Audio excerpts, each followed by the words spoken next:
o marco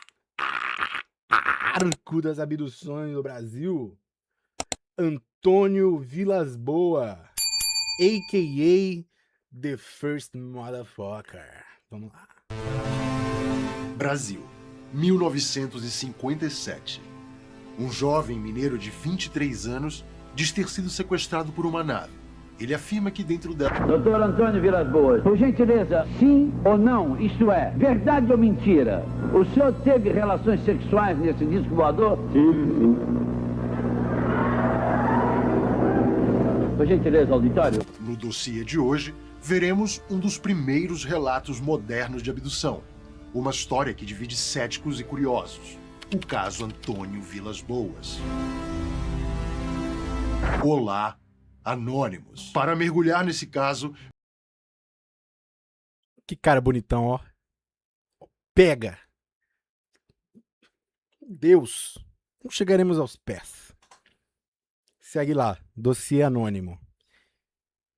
Vamos continuar aqui pro Mr. Pênis de Ouro. Pode falar pênis? Pode? Não sei, né? Acho que não. Veremos esse dossiê em 3 partes. Primeiro, o relato de Antônio Vilas Boas e seus muitos detalhes. Em seguida, os exames, a entrevista no Rio de Janeiro e a rota do caso pela imprensa e pela ufologia. E por fim, a pergunta que sobra. Quem foi, afinal, Antônio Vilas Boas? Assim que eu gosto. Jornalismo true. Entendeu? Não é aquele canal de chapéu de alumínio, não. Tá vendo, ó? Tem estrutura, é o relato, a trajetória do caso, ou seja, vai mostrar o que aconteceu, como ele foi divulgado, e depois quem foi o cara, né? Porque vai que ele só tava muito louco de LSD. Enfim. Todas as referências usadas nesse dossiê estão na descrição desse vídeo. Valorize o trabalho independente e a produção nacional. Agora, vamos lá.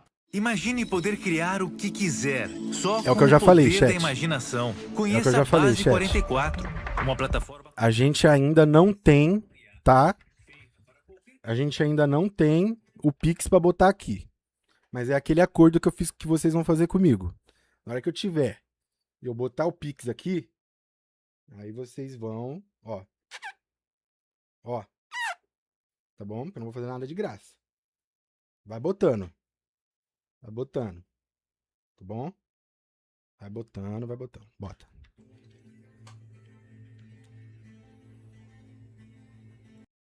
Em 1957. O jovem agricultor Antônio Vilas Boas morava com seus irmãos na propriedade rural dos pais em São Francisco de Sales, interior de Minas Gerais. O primeiro relato de aparições é da madrugada de 5 de outubro. Antônio dormia em seu quarto quando viu um facho de luz branco iluminar os campos da fazenda. Sabe qual é o foda de falar facho de luz? É que imagina um fascista de luz. Tá ligado? Um facho. Viajei? Viajei. Continua, bota. Ele ficou olhando até que, de repente, aquilo se moveu em direção à casa. Antônio se assustou, fechou a janela e viu a luz cruzar por cima do seu telhado. Na noite de 14 de outubro, outra aparição. Enquanto Antônio arava a terra com um dos irmãos, uma luz vermelha apareceu acima dos campos. Ela se mantinha longe e sempre em oposição a eles, como se os evitasse. A terceira aparição veio na madrugada do dia 16 de outubro. Eis como Antônio descreveu esse instante. A noite estava fria, o céu muito limpo. Duvido vocês adivinharem quem é esse ator aí. Duvido. Com estrelas. Estava sozinho, trabalhando com um trator. A 1h da madrugada, vi, de repente, uma estrela vermelha no céu. Mas não era estrela. E ela começou a aumentar rapidamente de tamanho. Como se estivesse vindo em minha... Um facho de luz e o Dalai Lama. Ai, meu Deus. Eu vou arrumar o chat. Vou arrumar o chat pra vocês aparecerem aqui. Eu vou arrumar. Uma hora eu vou descobrir o que tá acontecendo. direção. Antes que eu pudesse pensar no que devia fazer, já estava por cima do trator. Nesse momento, ele pôde ver a origem da luz. Era um aparelho estranho, de forma meio arredondada, todo rodeado de luzes arroxeadas e com um grande farol vermelho na frente. Parecia um grande ovo alongado, com 3 esporões metálicos na proa, envolvidos por uma luz fluorescente. Na parte superior, havia uma coisa que girava a grande velocidade, também emitindo uma luz fluorescente avermelhada. Essa luz foi mudando para um tom esverdeado quando o aparelho pousava. Finalmente, Antônio pareceu recuperar o juízo e decidiu acelerar o trator para sair dali. Mas o motor morreu e as luzes... Vou fazer uma digressão aqui, em cima do material. Ele falou que a luz estava vermelha, certo? Voando. Isso quer dizer que a porta estava fechada. Aí ele pousou, ficou verde. Abriu. Tô maluco? Bota. apagaram. Ele pulou e correu, mas de nada adiantou. Antônio foi cercado e agarrado por seres estranhos que vestiam trajes escuros colados ao corpo. Vilas Boas foi erguido pelos braços e pelas pernas. Enquanto era levado, pôde ouvir que os seres se comunicavam em sons curtos, como latidos metálicos, e olhavam curiosos para Antônio enquanto ele xingava e lutava.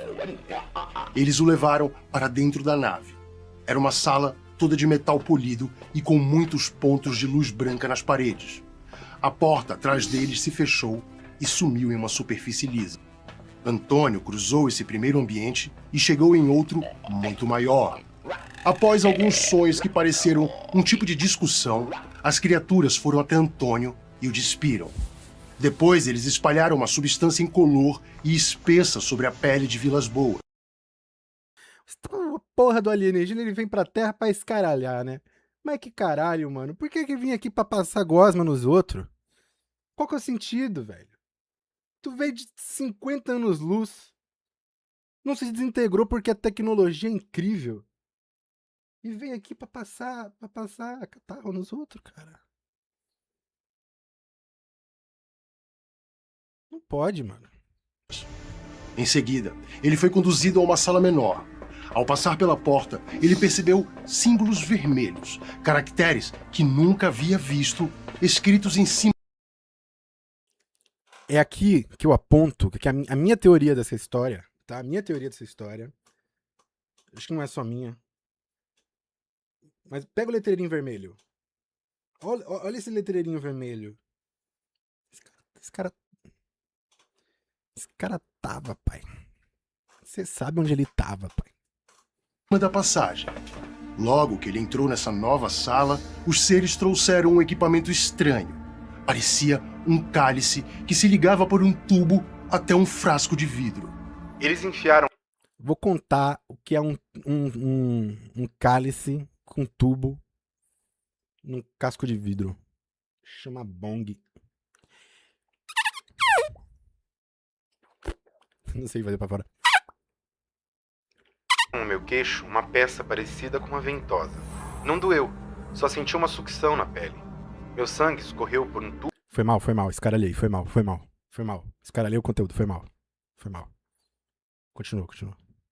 até encher um cálice, e a pele ficou ardendo e coçando.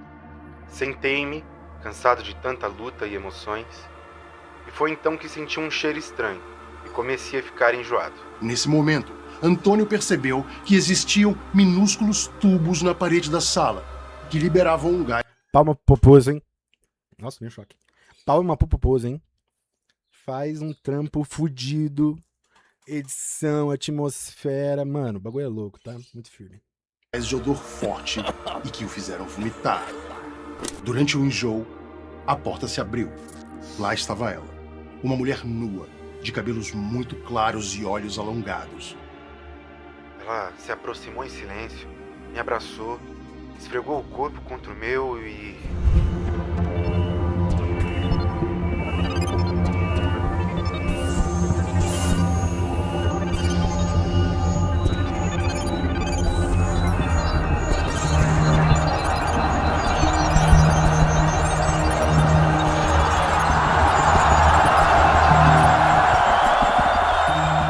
Sim, anônimos. E foram 2 vezes. Tá bom, segue o jogo, edição. Depois que terminou, virou-se, apontou para a própria barriga, depois para o alto. como se dissesse que eu seria pai de algo que nasceria entre as estrelas. A mulher foi embora e Antônio teve suas roupas devolvidas e foi levado para um breve tour na nave. Na sala principal, ele viu um objeto com ponteiro sobre a mesa. Tentou pegá-lo como prova, mas foi contido por uma criatura que o empurrou contra uma parede. Ele então arranhou o metal com a unha, tentando arrancar algo, mas ele não conseguiu nada. Logo, o levaram de volta à plataforma externa e ele teve o seu último olhar da nave. A escada de acesso sumiu, o topo virou um disco vermelho rodopiante e a nave disparou no céu como um projétil. O dia já amanhecia e Antônio percebeu que passou mais de 4 horas no interior da nave. Ao retornar ao trator, descobriu o detalhe final. O cabo da bateria estava desconectado.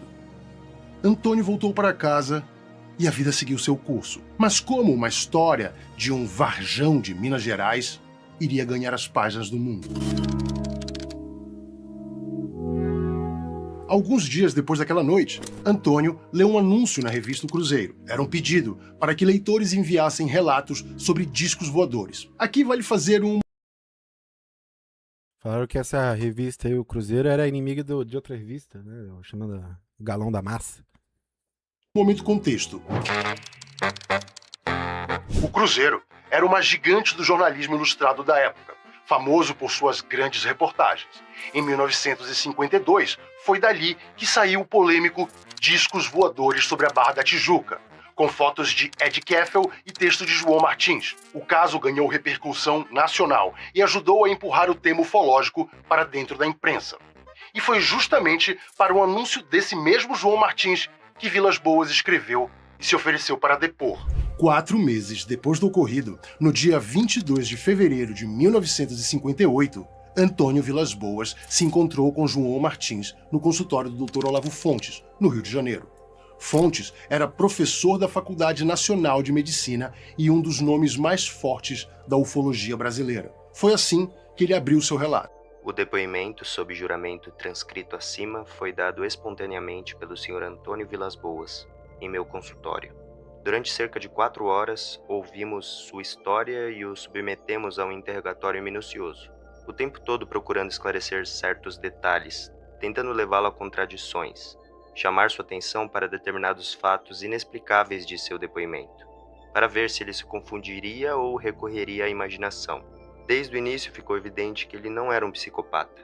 Mostrava autocontrole, falava com fluidez, não revelava sinais de instabilidade emocional nem outros trejeitos.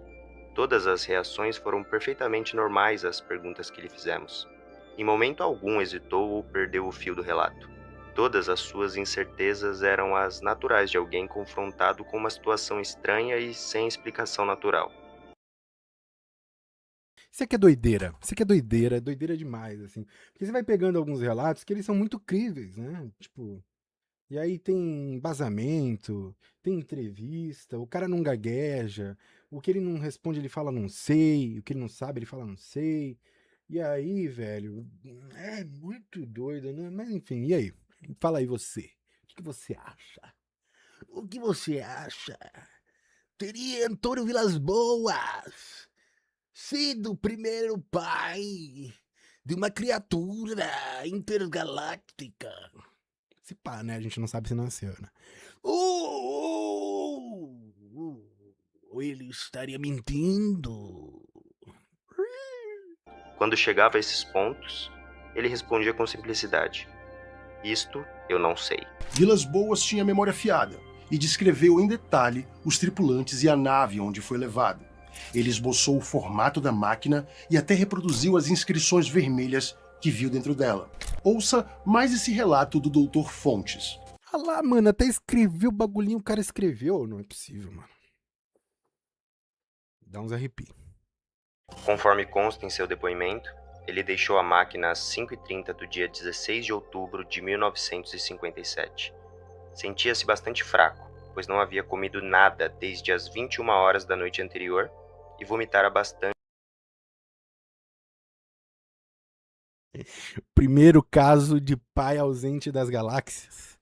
Mas aí foi por uma questão de... Foi alienação parental, né? Foi alienação, né? O único caso que a alienação parental ainda é verdadeira. O único caso de alienação parental verdadeira. Porque a mãe foi embora, né? E não deixou. E não deixou. E não deixou a criança pra criar. Pô. Não deu nem chance. Imagina. Cara. Pô. Dá uma colher de chá pro Antônio também. Enquanto estava na máquina. Chegou em casa exausto e dormiu quase o dia inteiro. Acordou às 16h30, sentiu-se bem e fez um jantar normal. Mas já naquela noite, assim como na noite seguinte, não conseguiu dormir. Estava nervoso e muito exaltado. Conseguia adormecer algumas vezes, mas logo começava a sonhar com os acontecimentos da noite anterior, como se tudo tivesse acontecendo de novo. Então despertava sobressaltado, gritando, e se sentindo novamente agarrado por seus estranhos captores. O médico Traumatizou, entendeu? É isso que deixa a dúvida. Quando o cidadão, acho que ele tá só querendo inventar ali, hypar, tipo o Itebilu, não é uma coisa que vai fazer a pessoa, tipo, sei lá, ter trauma sobre isso. Na verdade é o Jurandir lá, né? Cara, mano, é muito diferente. Muito diferente. Muito louco, tá? Insônia, perda de apetite, fraqueza e chegou a cogitar uma exposição radioativa. Mas sem os exames apropriados, essa hipótese nunca pode ser provada. Mesmo depois de tudo isso, ou por tudo isso mesmo, Dr. Olavo e João Martins concordaram que essa era uma história fantástica demais. Vamos ouvir o próprio Olavo Fontes admitir isso. E ele disse, por que vocês acham que o meu relato não pode ser publicado? Nós dissemos, porque é muito fantástico e a maioria das pessoas vão achar que você está mentindo.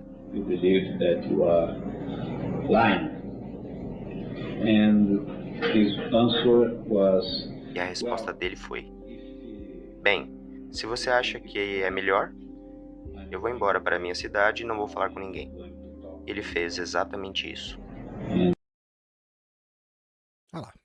Tá vendo? O cara só se tirou o cu dele da reta, é isso. Então tá bom. Se não quer que fale sobre isso, também não vou falar. Não quero ser tido como maluco, né? Não vou ser o maluco. Eu não vou ser o maluco da história.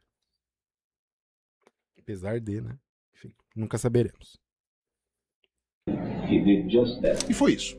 A história não saiu em nenhum jornal ou revista, mas correu em boletins mimeografados de entusiastas e nas bolhas OVNIs. Mas os ventos mudariam durante a primeira metade da década de 1960, quando esse casal entrou no radar público. Aqui a gente precisa de outro momento contexto. Após a Segunda Guerra Mundial, objetos voadores Não teve musiquinha agora, pô? Gostei da musiquinha do momento contexto. não identificados eram, sobretudo, luzes no céu, mísseis fantasmas e pilotos nervosos. O conceito clássico das abduções ainda não tinha se formado, mas Barney e Betty Hill viriam transformar essa cena. Uma estrada deserta, uma nave à espreita, uma captura por seres estranhos, exames médicos mais estranhos ainda. A imprensa americana tratou o caso Hill com lupa. Foram anos de escrutínio minucioso e da criação da gramática das abduções. E em meados da década, essa nova face da ufologia explodiu. E é nesse clima que, em janeiro de 1965, a revista americana Flying Saucer Review publica o mais incrível de todos os casos. A história completa do mineiro de São Francisco de Sales, escondido atrás das iniciais A. Brasil! Isso é Brasil! Como é que é, Vênus? Fala, filha. Isso é Brasil! Estamos sendo representados em território internacional.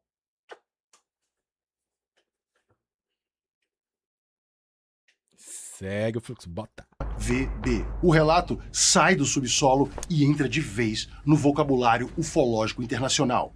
E em fevereiro daquele mesmo ano, a edição em espanhol de O Cruzeiro também publicou a história, mas com uma diferença. A revista deu cara e nome para aquelas iniciais: Antônio Vilas Boas. Mas o hype ainda iria aumentar.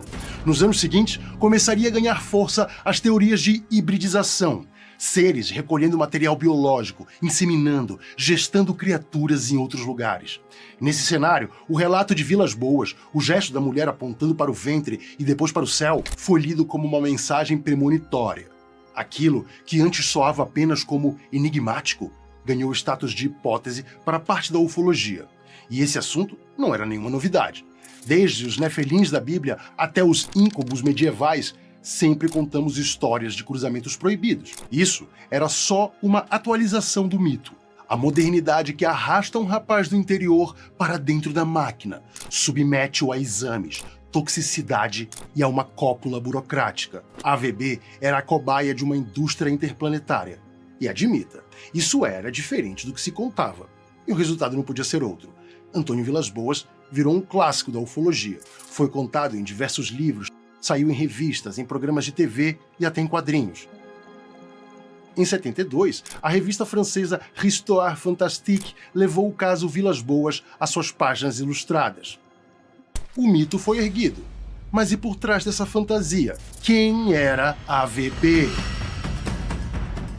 Wix, uma plataforma...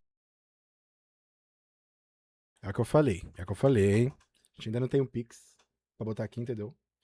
A gente ainda não tem esse recurso do YouTube em Premium, né? Mas no futuro, tá? Teremos. Tá bom? Deixa eu botar um tiquinho. Isso é certo. Mas também a AVB. Havia uma figura de carne e osso por trás dessa história. Isso é certo. Mas também é curioso como essa pessoa se perdeu. Deixa que eu explico. Se abrirmos o verbete do caso na Wikipédia, em português ou em inglês, e lá está a história da abdução. São Francisco de Sales, a nota de que ele morreu aos 56 anos. Mas e a foto? Parece de um homem bem mais velho. Se fizermos uma busca reversa e... Fake Nerd! Esse é o ex-ministro do STF, Antônio Martins Vilas Boas. Ok, Rapaziada, imagina se fosse o ministro. Imagina se fosse agora, ó, o Xandão. Ele, o careca de nós todos. Grande defensor da pátria. Imagina. Eu acho que ele seria até mais aceito pelos biruliros. Você é dessa teoria também? Que biruliro é louco? Maluco? Que a alma já foi embora, já? Ficou só a carcaça? É nóis. Homônimo, uma pessoa de mesmo nome. Acontece. Mas será mesmo essa a cara de Vilas Boas? É difícil afirmar. Todas as Seria o Fux. Não ia ser o Antônio, ia ser o Fux. Palmas. Palmas pra esse comentário. Palmas. Fux. Palmas. Tá manjando muito de inglês. fotos são apenas atribuídas a Vilas Boas. Em 1978, Antônio Vilas Boas foi ao programa de Flávio Cavalcante na extinta TV Tupi. Era um programa de auditório cheio, com plateia ao vivo. Era um domingão do Faustão da época. Dessa participação, só restou o áudio. Ouça esse trecho.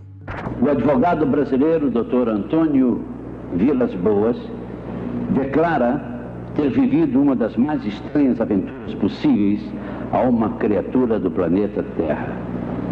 Seu relato é o que até hoje mais impressionou aos pesquisadores internacionais do fenômeno objetos voadores não identificados. Boa noite, Dr.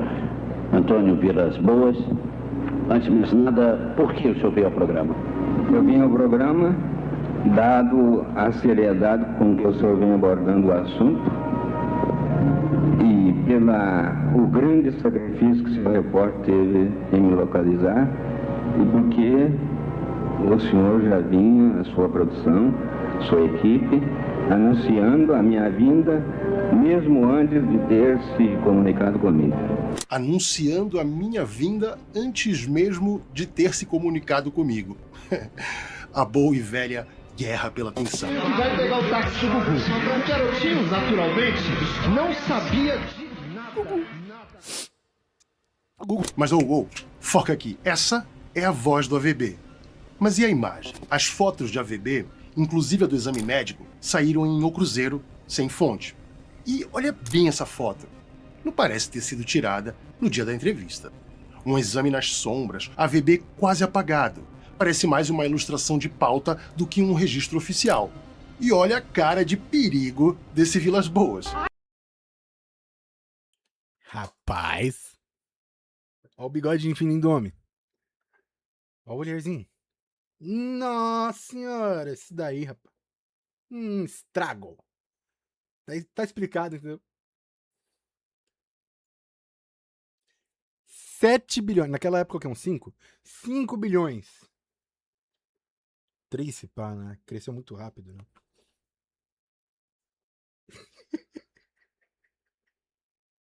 Escolheram PR, filho. Bate no peito e fala. Bate no peito e fala.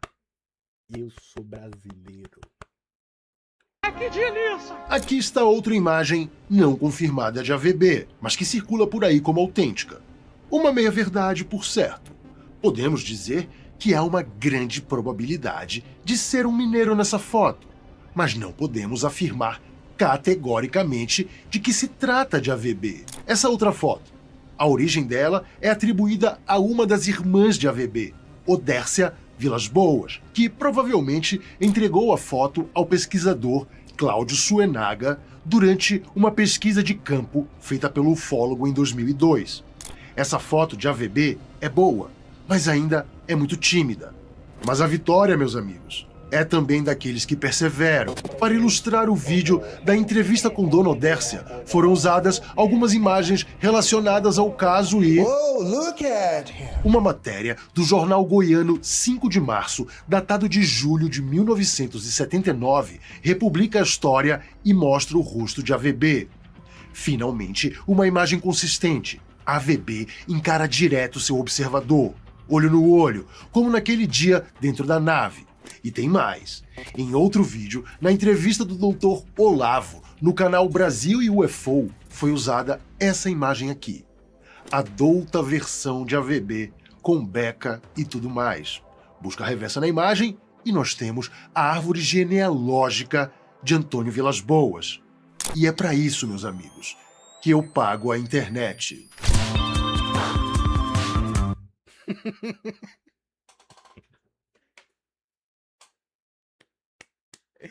Que escaralhação, né, mano? Só no Brasil, velho. Não é possível, mano. Colocaram lá o bebê, ó. Botaram falecido? Não, não é possível. 58? Não, meu filho. Tá na idade de ser pai ainda. Não, imagina, com a tecnologia extraterrestre ainda, não. Vive pelo menos 10.000 anos. Fácil, eu ia falar vive. Meu Deus. Não, imagina um bebezinho alienígena com o seu ataque. Menina, ataque. Que pra quem não sabe, eu que fiz as vozinhas dos alienígenas ali também, tá? Uai, isso. Beijo, tio João. Te amo. AVB na beca. A encarada de AVB. 2 candidatas à foto oficial do caso. Qual você acha melhor? Fala sua opinião aí nos comentários. Bem, Encarada. temos a voz, temos o rosto. Será que temos a motivação de toda essa história? A credibilidade inicial do caso nasceu de um estereótipo, o do homem simples do campo, incapaz de inventar algo tão complexo. Em se tratando de AVB, vemos que esse não era bem o caso. Primeiramente, a família Vilas Boas tinha uma certa estrutura, que contava até mesmo com um trator. E mais tarde, Antônio viraria um advogado. Se antes ele era simples demais para criar essa história, depois ele parecia respeitável demais para mantê-la. Em qualquer cenário, ele nunca buscou fortuna nem fama, apenas sustentou a mesma história até o fim. Então, se você for cético, AVB é um retrato cultural. Guerras, ciência, sexo e mídia misturados num gibi. Se você acredita, é a borda de uma fronteira, o contato de um agricultor e algo além da nossa espécie. Entre um lado e outro o inabalável silêncio do céu.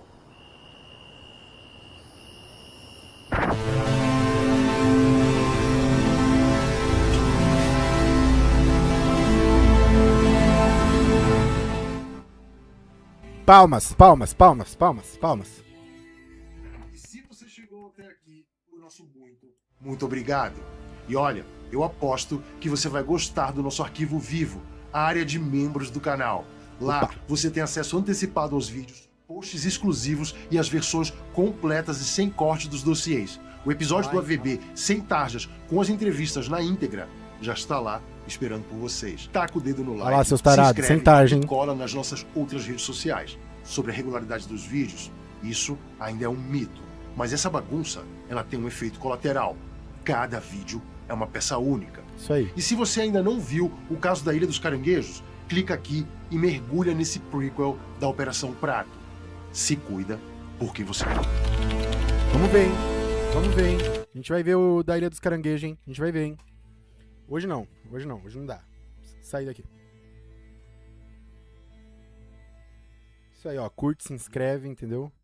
Alegria pra todo mundo. Ah, Adobe. Adobe. Entendeu? Entendeu? Tamo junto, obrigado. Curte, se inscreva. Segue lá o Dossiê Anônimo. Se inscreve no Dossiê Anônimo. Curte, comenta. Fala lá que o dublador é um gato. Tá bom? Maravilhoso, lindo, tesudo. Tá bom? Um beijo pra vocês. Até mais. Vai botando, vai botando, vai botando, vai botando, vai botando. Soca, soca. Entrou. Soca, soca. Vai botando, vai botando.